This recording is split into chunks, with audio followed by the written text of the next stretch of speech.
Assalamualaikum warahmatullahi taala wabarakatuh. Tuan-tuan dan puan-puan, saya Muhammad Hanafi bin Husin, pengurusi Banglo IBS. Hari ini saya terpanggil untuk berkongsi dengan tuan-tuan dan puan-puan satu topik yang saya kira dalam waktu-waktu ini penting, berpunca daripada banyaknya kes orang-orang Malaysia, rakyat Malaysia di luar sana yang tertipu dan terpedaya dengan kontraktor-kontraktor yang mengambil kesempatan di atas kelemahan-kelemahan yang berlaku, khususnya tentang pengetahuan pelantikan tentang kontraktor. Jadi dengan kes-kes yang banyak berlaku ini, saya rasa ingin berkongsi hari ini berkenaan dengan satu topik yang saya rasa penting, iaitu tip 9 langkah melantik kontraktor untuk membina banglo atau rumah di atas tanah sendiri. Jadi topik ini ada langkah yang boleh membantu tuan-tuan dan puan-puan sebelum anda semua melantik kontraktor untuk membina rumah ataupun banglo di atas tapak ataupun tanah anda sendiri. Okey, apa dia tuan-tuan 9 langkah tersebut yang saya ulas sedikit-sedikit untuk membantu. Yang pertama adalah tuan-tuan kena dapatkan list kontraktor yang ingin tuan-tuan dan puan-puan lantik itu.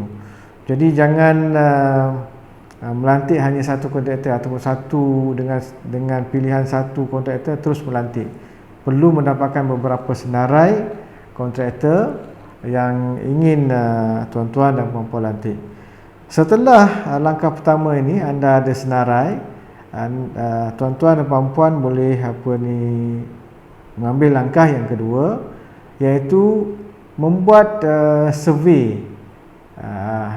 terhadap kontraktor yang senarai yang anda pilih itu, ataupun beberapa senarai kontraktor yang anda pilih.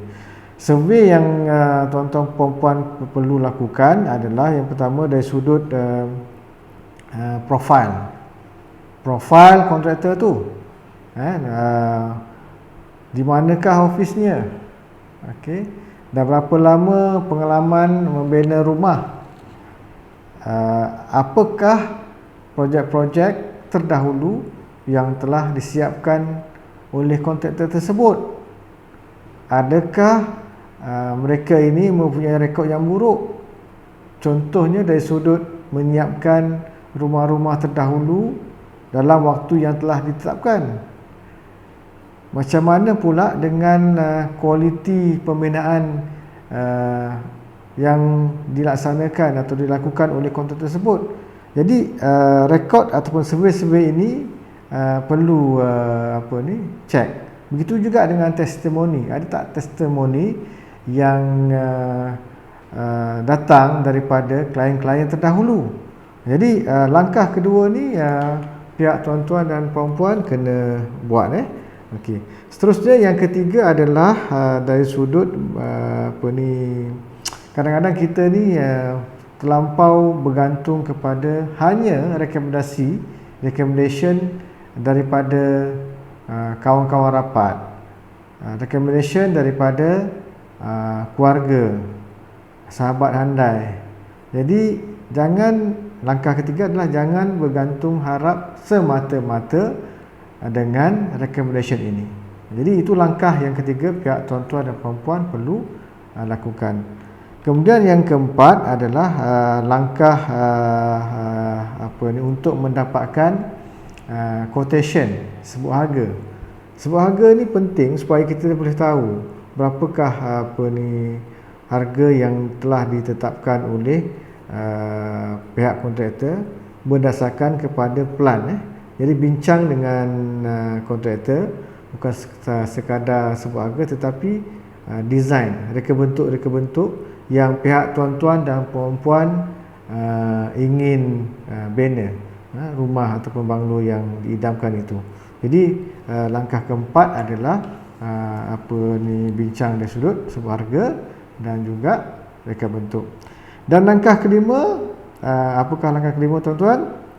Langkah kelima adalah dari sudut menentukan sebuah harga. Jadi penentuan bagi langkah kelima ni untuk menentukan mana sebuah harga yang terbaik itu bukan berdasarkan kepada mana yang lebih rendah.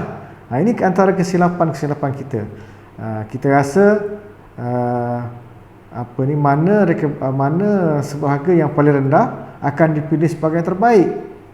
Ini antara kesilapan. Dan saya mencadangkan supaya harga yang munasabah itu adalah lebih baik daripada harga yang terendah. Sebab kadang-kadang mereka meletakkan harga yang rendah mungkin disebabkan ingin mendapatkan job tersebut, tetapi kualiti dia bagaimana. Jadi spesifikasi dia macam mana. Jadi langkah kelima ni bagi saya kena ambil berat tentang penentuan tentang sebuah harga. Jadi selepas itu yang keenam, langkah keenam adalah penyediaan perjanjian pembinaan ataupun construction agreement. Sebab ini bagi mengikat dan protect interest anda sebagai klien. Sebab apabila kita tidak ada perjanjian yang bertulis di antara pihak tuan puan dengan pihak kontraktor, jika ada berlaku apa-apa salah faham, ada berlaku pelanggaran syarat-syarat, maka tiada tempat untuk merujuk. Tujuan perjanjian pembinaan ini adalah bagi memegang persetujuan-persetujuan yang telah dicapai pada peringkat awal perbincangan antara pihak tuan dengan pihak kontraktor. Sama ada perjanjian pembinaan ini anda boleh buat sendiri, disain oleh dua pihak dan disaksikan oleh mana-mana pihak, ataupun kalau pihak tuan-puan ada sedikit kos, boleh melantik peguam bagi advice, menasihati anda untuk protect kepentingan tuan-tuan sebagai klien. Itu yang keenam. Dan langkah yang ketujuh adalah bayaran bagi membina banglo atau rumah tersebut, pastikan dibuat secara progres, secara progres, mengikut progres di tapak. Sebenarnya di dalam perjanjian pembinaan di bahagian belakang tu dia ada jadual bayaran mengikut progres. Dia ada percentage. Dia bergantung pada kontraktor lah, ada 20%, 20%, ada yang 20, 35, jadi bergantung.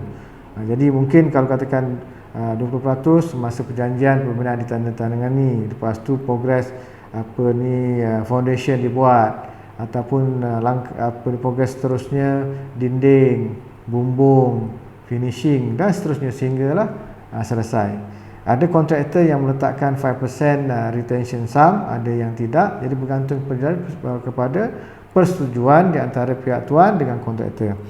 Dan yang ketujuh dan ke-8, ini ramai juga yang terlupa. Bila anda semua membayar progress payment kepada pihak kontraktor, jadi setiap progress tu saya mencadangkan supaya pihak tuan-puan mendapatkan resit bagi setiap bayaran. Ini sebagai bukti bayaran kita kepada pihak kontraktor. Untuk simpanan resit ini penting jika ada berlaku apa-apa perbalahan kelak. Dan akhir sekali, selepas kita mendapatkan resit, yang ke-9, saya mencadangkan kena ada dipanggil sebagai defect liability period, DLP. Defect liability period ni kena masukkan dalam perjanjian jika berlaku apa-apa kerosakan dari sudut kualiti dan juga finishing serta spesifikasi yang tidak dituruti oleh pihak kontraktor, jadi pihak tuan-puan layak untuk memohon kepada kontraktor itu untuk memperbaiki dalam tempoh tertentu. Contoh 6 bulan, dalam tempoh 6 bulan selepas penyerahan kunci kepada pihak anda. Jadi 9 langkah ini semoga dapat membantu pihak tuan-puan dalam memilih kontraktor untuk rumah anda semua. Jadi sekian saja perkongsian dari saya, Muhammad Hanafi Husin, tentang tips 9 langkah untuk melantik kontraktor bagi membina banglo di atas tanah sendiri. Sekian saja. Assalamualaikum warahmatullahi taala wabarakatuh dan bye.